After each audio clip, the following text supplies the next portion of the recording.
એટલે આવું થશે. પછી ટેબલ કેસ મૂકીને પાછું જોવો સાહેબ, તમને એક બીજું કહી દઉં ચોખવટ બંધ, ફોર્મ ભરવાનું રહેશે. શેનું ફોર્મ? ગાડીમાં કોઈ કરતા આગું પાછું થયું, મોટો ખર્ચો આવી ગયો, ગાડી તૂટી ફૂટી, તો અમારી જવાબદારી રહેશે નહીં. અરે વગી તું કરે તો તારી જ જિમ્મેદારી હોય ને.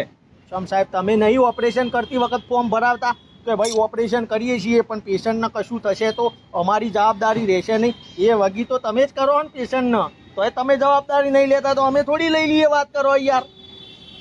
તારું કામ પણ એવું જ છે યાર. તો જેવા સાથે તેવા હોય ને સાહેબ. હા તો કઈ નહીં, કઈ વાંધો નહીં, તારી કોઈ જિમ્મેદારી નહીં, તું કર. કોઈ હા. મોટો ભૂલ છે નહીં, ટેન્શન ક્યાં લેવાનું? ના, એ તો એ ચેક થયા પછી ખબર પડે. જો હવે મારું કામ હોય એક પ્રમાણે હું કરી દઉં સાહેબ, બરોબર?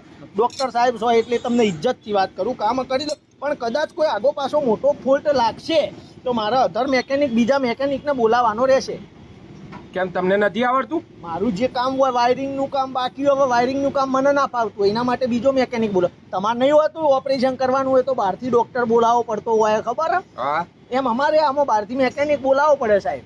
એવું હે? હા, પછી એ મેકેનિકનો ચાર્જ આલવાનો રહેશે હો તમારે. એનો પાછું અલગથી આપવાનો? તો આપવો પડે ને, અમારે ડોક્ટરની ફી નહીં આપવાની થતી યાર.